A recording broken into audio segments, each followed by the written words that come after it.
সামনে নির্বাচন হবে, অনেক কিছু হবে, বাংলাদেশ সরকার গঠন হবে, সব ঠিক আছে, বাংলাদেশ রাষ্ট্র নতুন করে আসবে, মানে আপনি কি একটা বিষয় গতকাল লক্ষ্য করেছেন কিনা, ধানমন্ডি 32-এ পুলিশ ওখানে যারা বিক্ষোভ করতে গিয়েছিল বা 32 ভাঙতে গিয়েছিল, মানে ফেসিবাদের আমলের পুলিশ বা এই পুলিশের অ্যাপ্রোচিং স্টাইলে কোনো পার্থক্য পান? না, পার্থক্য হচ্ছে যে পুলিশ এবং আইনশৃঙ্খলা বাহিনী বাড়াবাড়ি ছিল নিঃসন্দেহে।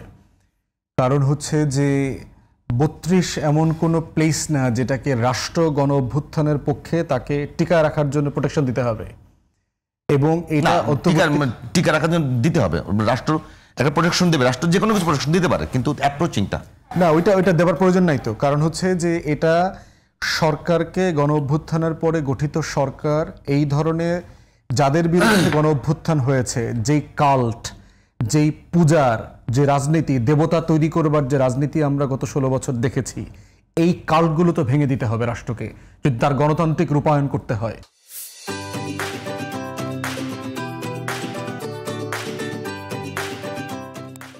আপনি অ্যাট এ টাইম ডাইনেস্টি পলিটিক্সকেও বাঁচায় রাখবেন, মূর্তির রাজনীতিও রাখবেন, আবার একই সময় আপনি চান রাষ্ট্র প্রজাতন্ত্র হবে, রাষ্ট্র গণতন্ত্র হবে, দুটো তো একসাথে হইতে পারে না। আপনি যদি রাজা বাদশার রাজনীতি চান তাহলে শেখ মুজিবের মূর্তি, শেখ হাসিনার মূর্তি ঘরে ঘরে বানায় দিবেন, কিন্তু আপনি যদি গণতন্ত্রের রাজনীতি চান, আপনি ইউরোপ আমেরিকা যান, আপনার সিনিয়র সাংবাদিক কয়জন প্রেসিডেন্ট প্রাইম মিনিস্টারের মূর্তি দেখছেন রাস্তাঘাটে? একটাও তো নাই। তাহলে সেখানে গণতন্ত্র সার্ভাইভ করে নাই, কেন করেছে? তাহলে আপনি যদি প্রজাতন্ত্র চান, আমি কি কোন ধরনের রাষ্ট্রের জন্য 71-এ মুক্তির লড়াই করেছি? আমার স্বাধীনতার ঘোষণাপত্রে তো বলা ছিল যে আমি একটা পিপলস রিপাবলিক অফ বাংলাদেশ চাইছিলাম, এই জন্য তো যুদ্ধটা হয়েছে। তো সেই রিপাবলিকটা চাবেন, আবার শেখ হাসিনার মূর্তি থাকবে, শেখ মুজিবের পূজা করতে বাধ্য করা হবে, এটা তো হইতে পারে না। ইতিহাসের মহান ব্যক্তিরা থাকবে, তাদেরকে পাঠ্যপুস্তকে লেখাপড়া করবে, তারা জানবে কারা কারা ক্যারেক্টার ছিল, গ্রেট লিডার ছিল, তাদের ভালো দিক কি ছিল, খারাপ দিক ভুল কি কি করেছে, সেগুলো সব জানবে। কিন্তু মূর্তি কাল্ট বানানোর পলিটিক্সের যত সিম্বল সাইন থাকবে, সেটা গণতান্ত্রিক উত্তরণের স্বার্থে সেগুলো ভেঙে বুলডোজ করে দিতে হবে। এই অন্তর্বর্তীকালীন সরকারের অন্যতম ফেলিওর হচ্ছে এই কাজটা তারা নিজ দায়িত্বে করে নাই। না করবার কারণে যেটা হচ্ছে, এই ধরনের মব তৈরি হচ্ছে যারা আইন শৃঙ্খলা বাহিনীর মুখোমুখি হতে বাধ্য হচ্ছে। এর বাইরের যেটা কাজ সেটা হচ্ছে, এতদিন ধরে তো টাচ করে নাই, এটা হঠাৎ করে এই উস্কানিটা কে দিল? ছেলে পেলে এই যে অনলাইনে কেউ উস্কাইলো, শাটডাউন, কমপ্লিট শাটডাউন, এই কর্মসূচিটা কে ঘোষণা করেছে? লকডাউন, শাটডাউন হাবিজাবি কে ডিক্লেয়ার করেছে? আওয়ামী লীগের লোকজন করেছে। তাহলে আপনি পোলাপানকে উস্কাইলেন, যে কে উস্কাইলো? গ্রামীণ ফোনগুলোতে, গ্রামীণ ফোনের অথবা গ্রামীণের কোম্পানিগুলোতে অ্যাটাক হয়েছে না বিভিন্ন জেলাতে? কেন এটা হবে? কেন? কে উস্কাইলো? আপনাদের টকশোতে আসে সোকল সিনিয়র সাংবাদিক, ওনাদেরকে তো শুনেছে যে কয়দিন পর পরে ইউনুসের বাড়িতে হামলা হবে, গ্রামীণের প্রতিষ্ঠানগুলোতে হামলা হবে, অমুক জায়গায় হামলা হবে, তখন আপনারা তাকাবেন কেমনে?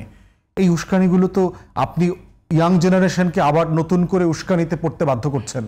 তাহলে আপনি যদি 13 তারিখ থেকে এই অরাজকতার কর্মসূচি না দিতেন, তাহলে গতকালকে 32-এর সামনে ছেলেমেয়েরা জড়ো হইতো না।